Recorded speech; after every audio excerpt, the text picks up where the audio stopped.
Jumpa lagi dengan saya, Isrotul Fadilah, mahasiswa Politeknik Pembangunan Pertanian Malang dari Prodi Penyuluhan Peternakan dan Kesejahteraan Hewan NIRM 04031934. Nah, di sini saya akan menjelaskan mengenai kelembaga usaha peternakan, lanjutan dari video sebelumnya.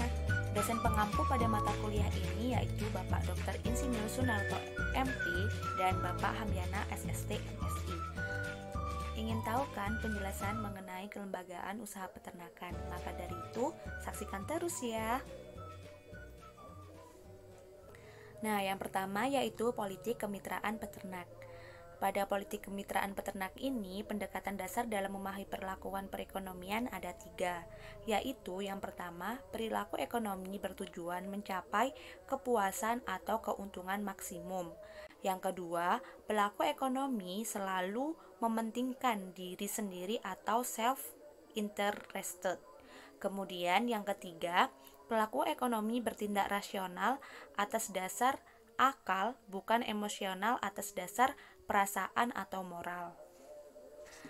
Nah, politik kemitraan peternak ini memiliki ciri umum kemitraan.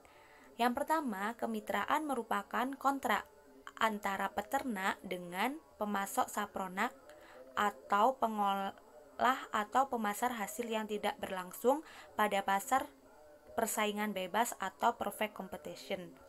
Yang kedua, peternak plasma pengontrak tetap mengendalikan kegiatan produksi atau budidaya langsung, sedangkan perusahaan inti yang mengontrakkan menangani bagian hulu atau penyediaan saprona dan hilir, yaitu pengolahan dan pemasaran hasil produksi. Kemudian yang ketiga, berdasarkan aturan main kemitraan, para peternak plasma pengontrak itu bersetuju untuk menjual hasil produksinya, bukan tenaga kerjanya.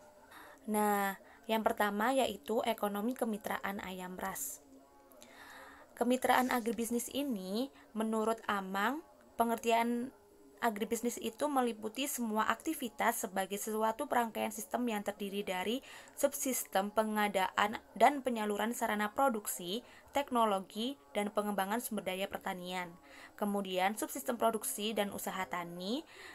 Selain itu juga sebagai subsistem pengolahan hasil-hasil pertanian atau agroindustri dan subsistem distribusi dan pemasaran hasil pertanian.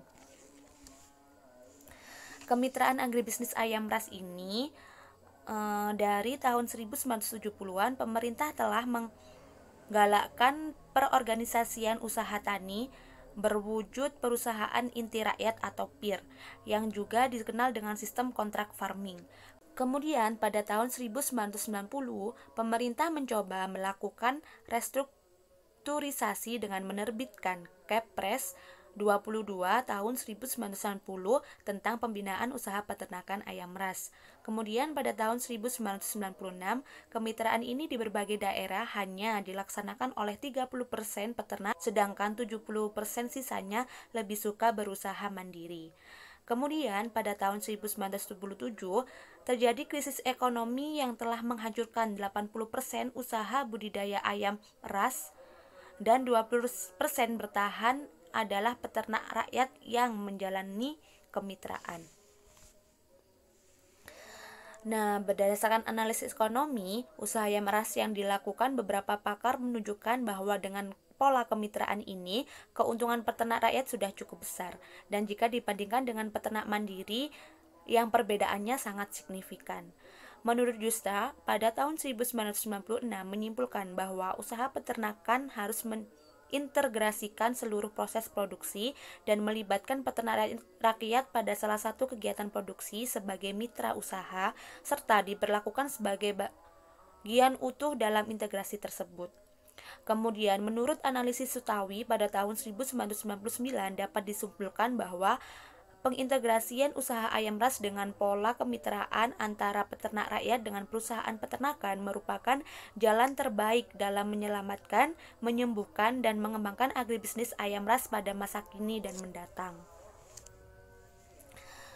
Terjadi juga krisis kepercayaan yaitu dalam pencairan dana KKPA. Nah, dalam pencairan dana KKPA ini memiliki hambatan sebagai berikut. Yang pertama, Bank Indonesia belum mengeluarkan surat edaran untuk mengucurkan KKPA ayam ras. Yang kedua, perum PKK, penjamin kredit koperasi yang harus memikul kredit sebesar 50% belum menerima surat persetujuan dari Menteri Keuangan. Ketiga, bank pelaksana tidak bersedia memiliki resiko kredit meskipun hanya 1%.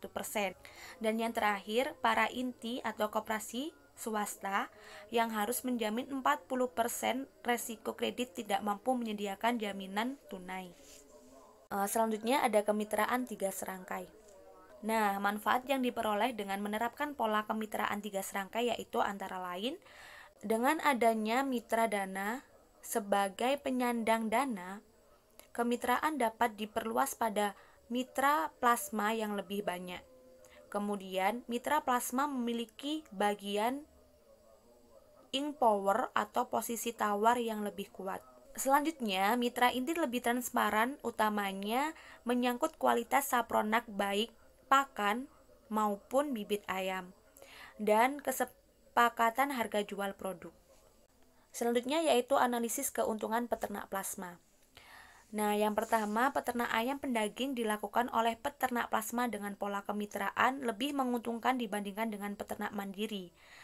Yang kedua, dengan skala pemeliharaan yang sama, peternak plasma memerlukan modal pribadi yang lebih sedikit daripada peternak mandiri.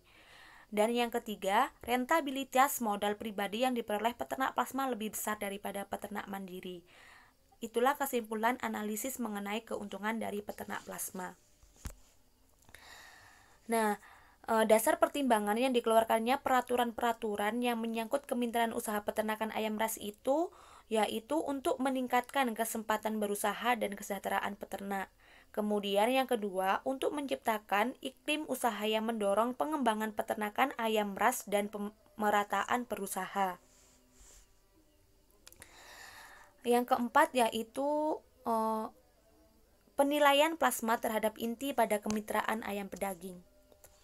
Penilaian plasma terhadap isu pokok kemitraan ayam pedaging di Jawa Timur menurut Winarto tahun 1999 menyimpulkan bahwa pasokan sapronak dari inti kepada plasma, ketepatan saat panen, fluktuasi harga sapronak dan harga output oleh inti serta skala usaha pemeliharaan ayam pedaging merupakan sumber ketegangan dalam kemitraan agribisnis ayam pedaging. Nah, berdasarkan isu pokok terdiri dari pasokan sapronak, fluktuasi harga sapronak, ketepatan panen, penempatan harga output, dan skala pemeliharaan, memiliki penilaian plasma seperti pada tabel tersebut, antara tidak puas, kurang puas, dan puas. Demikian yang dapat saya sampaikan. Kurang lebihnya mohon maaf. Apabila ada pertanyaan dapat diajukan pada kolom komentar. Nah, sekian dari saya. Nice to meet you all. See you